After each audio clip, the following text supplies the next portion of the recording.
നീ എപ്പോഴാണ് എഴുന്നേൽക്കാറ്?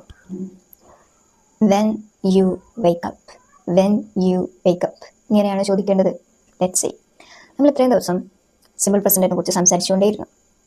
അതായത് ഒരാളുടെ ശീലങ്ങൾ, റുട്ടീൻ, ജനറൽ ട്രൂത്തുകൾ, ഫാക്റ്റുകൾ, പെർമനൻ്റ് ആയിട്ടുള്ള സിറ്റുവേഷൻസ്, അതുപോലെ ഫ്രീക്വൻ്റ് ആയിട്ട് നമ്മൾ ചെയ്യുന്ന കാര്യങ്ങൾ, അതുപോലെ തന്നെ ഷെഡ്യൂൾഡ് ആയിട്ടുള്ള റെഗുലർ ആക്ഷൻസ്, ഇതിനൊക്കെ നമ്മൾ സിമ്പിൾ പ്രസൻ്റാണ് യൂസ് ചെയ്യുക.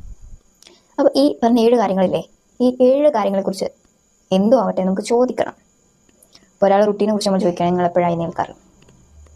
അതിൽ വേറൊരു ക്വസ്റ്റ്യൻ, പിന്നെ എപ്പോഴാണ് സ്കൂൾ തുടങ്ങാം, നിങ്ങൾ എവിടെയാണ് താമസിക്കുന്നത്, ഇതൊക്കെ സിമ്പിൾ പ്രസൻറ്റിനെ കുറിച്ച് നമ്മൾ ചോദിക്കണം. അപ്പോൾ എങ്ങനെയാണ് ചോദിക്കുക? നമ്മൾ നേരത്തെ പറഞ്ഞ ക്വസ്റ്റ്യൻ എടുക്കുക, വെൻ യു വേക്കപ്പ്. അവിടെ ക്വസ്റ്റ്യൻ സെൻറ്റൻസ് എന്തല്ല, പൂർണ്ണമല്ല, അവിടെ ഒരു വേർബ് ആഡ് ചെയ്യണം സിമ്പിൾ പ്രസൻറ്റിനെ കുറിച്ച്. അതായത് നമ്മൾ നേരത്തെ മുൻപ് പറഞ്ഞു വെച്ച വീഡിയോയിലെ ഓരോ സിറ്റുവേഷനെ കുറിച്ചും നമുക്ക് എന്തെങ്കിലും ക്വസ്റ്റ്യൻ ചോദിക്കണമെങ്കിൽ ഡുവോ ഡെസ്സോ അവിടെ ആഡ് ചെയ്യണം. ഡു എന്നുള്ള വേർബാണ് ആഡ് ചെയ്യേണ്ടത്.